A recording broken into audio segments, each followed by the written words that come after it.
Hi everybody, we're here live from SocialFlow to talk about Facebook's new video tab. We knew it was coming.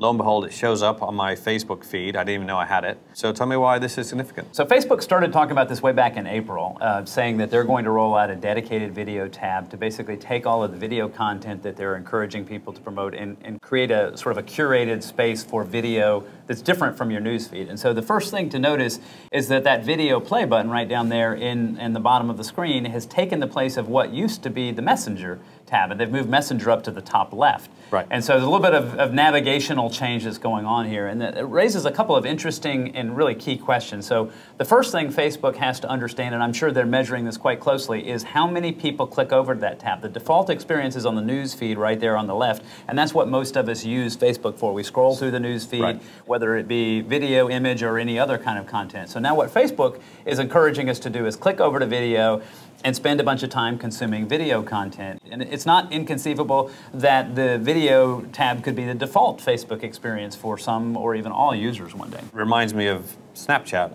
across Right. the top, right? I've got all these little icons I can scroll across. I don't even know what I have because this is so new to me, but yeah. So let's deconstruct what's going on. You're exactly right. Across the top, it looks very much like Snapchat Discover, right? You've got the little icons, you can click on it, and the other metaphor you could think about for organizing content here is it's a channel, right? All of those could be their own channel. So you know, again, that's Facebook, I'm sure, is experimenting with lots of ways to surface this content, but that's just one piece of it. If you scroll down, now you've got what essentially looks like another news feed. The difference being that this is all video, right? So it's a video-centric view of a news feed.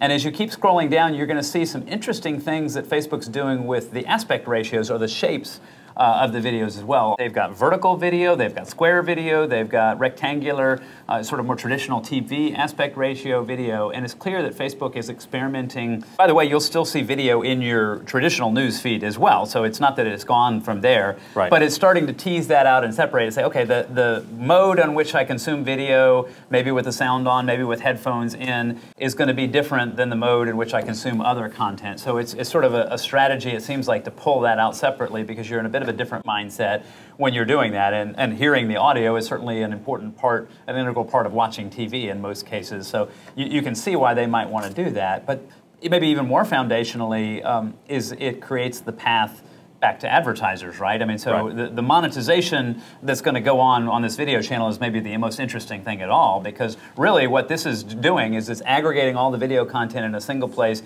that makes it a lot more attractive for traditional TV advertisers. If you have a commercial, a 30-second or a 15-second or a 10-second sort of video commercial that you maybe traditionally have put on air, now there's a much more easy and obvious way for you to put it on Facebook rather than saying, okay, I'm going to have my video sort of interspersed with a bunch of other non-video content. So talk about the monetization. I mean, a minute ago we kind of joked, a friend of ours that works at Reuters, all his stuff was coming through, and then there was professional stuff and also his amateur stuff from home.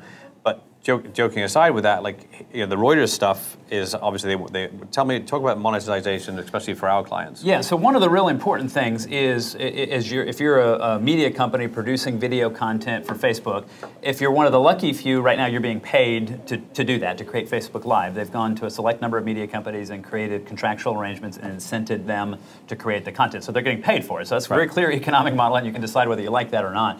Most media companies, though, are not under that model, and it doesn't seem like Facebook plans to do that in the long term. It seems like more of a jumpstart approach. Hey, we want to get high-quality content into this feed. We haven't necessarily fully filled out the economic model about how we're going to monetize it, so we'll pay people to get them going. You know, who knows exactly how Facebook's going to behave long term, but the expectation I think people have is that those payments will ultimately go away, and the monetization will come from some other form of advertising. But one of the key questions, and you and I have talked about this a lot, is ultimately whose advertiser relationship is it? If you're a big media company and you have a strong relationship with any advertiser, I'll pick Jaguar, the automaker there. If you have a relationship with Jaguar, you want to keep your relationship, right?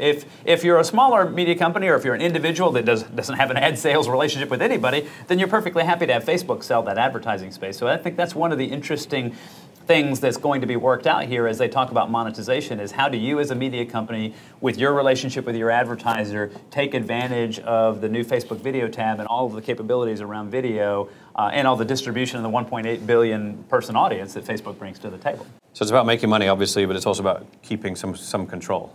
Well, and it's keeping control of how you make money, right? So they're I don't even view them as separate, right? You do need to make money, And if you're going to outsource the way you make money in that relationship to a third party, whether it be Facebook or anybody else, that creates significant risk, right? If their interests diverge from yours and you've outsourced your relationship with your advertiser who provides your funding, that certainly puts you in a weaker position.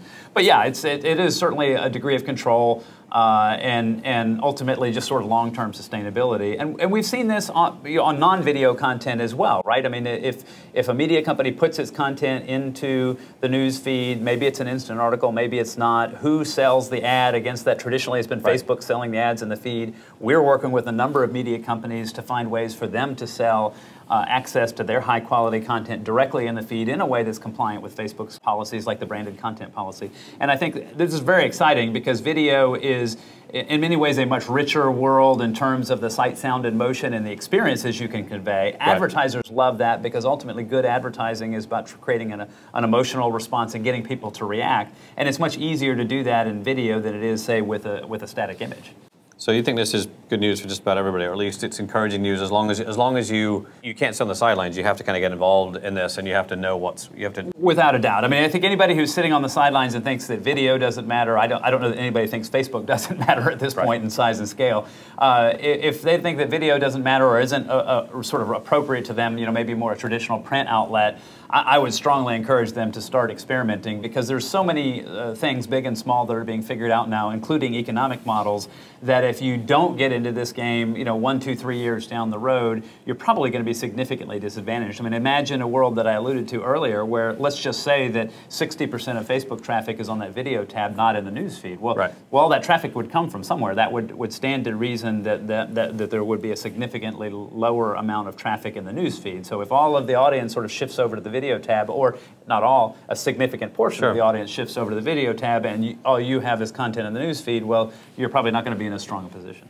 So clients that use us to publish, that put out video content, either currently putting it out or they're considering putting it out, they should talk to us about how to monetize because we can help. Even in this infancy stage, we can already help. So. Definitely. And also, just from an organic publishing perspective, there are algorithms that are going to be ultimately curating how this content shows up. We talked about that, about the icons along the top. It's early days and there's not enough content to where those algorithms really make that big a difference. Right now, I think Facebook wants to make sure there's enough good content, and it's very reminiscent of the early days of the Facebook newsfeed. I remember back in, say, 2009, I believe it was, you could actually scroll to the bottom of your newsfeed, right? So, oh, this is interesting. Okay, I'm done with my content. I guess I'm done now. Well, now the idea of scrolling to the bottom of your newsfeed is for all intents and purposes, is endless if you have some minimal number of people producing content. So ultimately, video is going to be the same way, where you have too much content competing for a finite amount of consumer attention.